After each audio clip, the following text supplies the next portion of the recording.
Good morning, folks. Bumpa here. Wandering through the crowded garage full of scraps of wood. A few scraps of wood, some wood with some funny angles on it. The reason why I needed funny angled wood is I'm building something. In order to build it, I had to have an excuse to buy a new saw. Compound sliding miter saw to cut wide wood. You see, the wood's fairly wide. Get nice compound angles. Why do I need compound angles on wood? Because I'm building something strange. My daughter asked for a bookcase. Strange angle. Another strange angle. Oh, it looks like a coffin. Well, that's exactly what it is. It's a coffin bookcase. Yes, all kinds of strange angles. Each shelf is up against an edge with a strange 10, that's a 15 degree, that's a 10 degree, up here's a 30 something or whatever, 30 something down there, 40 something up here. Anyways, I was short one shelf. Took a quick run out today to the local store, got the last piece of lumber to make that last shelf. Then I can start flash up the compressor, get the brad nailer out, and start nailing it together. It's a sin that all that pine will be covered, but it will be painted black, and I'll upgrade that on the next video when we see the color and see it a little more put together. Oh, and the old miter saw, it's down there. It's going to the cottage, and then the old miter saw at the cottage.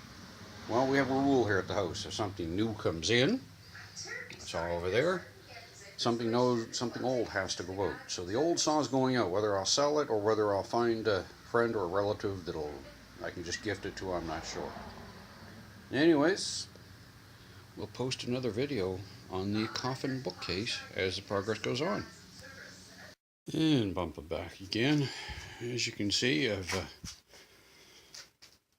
bookcase is taking shape. Taking a little break from the paint fumes here for a minute.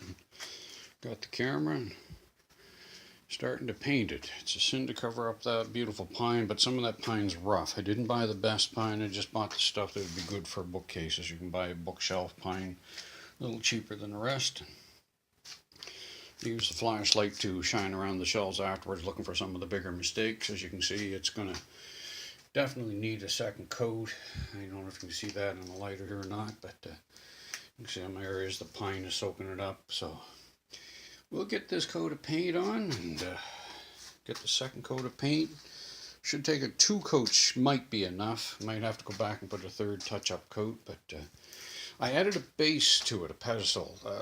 It was very narrow at the bottom, and when we stood it up in the weekend, Kevin and Cindy came over for supper. Beautiful supper, thank you, Cindy. And Kevin and I stood it up, and it wasn't very stable, so I added an extra base to it there to give it a little more stability. Anyways, back to painting, and I'll show you the finished product later on. And it's Bumpa here out on the back deck. It's finally finished. This is the third part to the video. This is the bookcase. It's black. Funny shape for some people, but others might think it's really neat. I hope my daughter likes it. Angles are strange. Those angles down there are not 45s, they're 38s. Or 42s down there. This is a 10 and a 15. Up there is a 42 and a 42. You know, there's a run on the back there. I'm going to have to clean that off, but that's fine. It's not bad. Other than that, it's a compound miter saw is the only way to get that done. And now it's finished. Just we'll wait this week and deliver it, because Bumpa does things like that.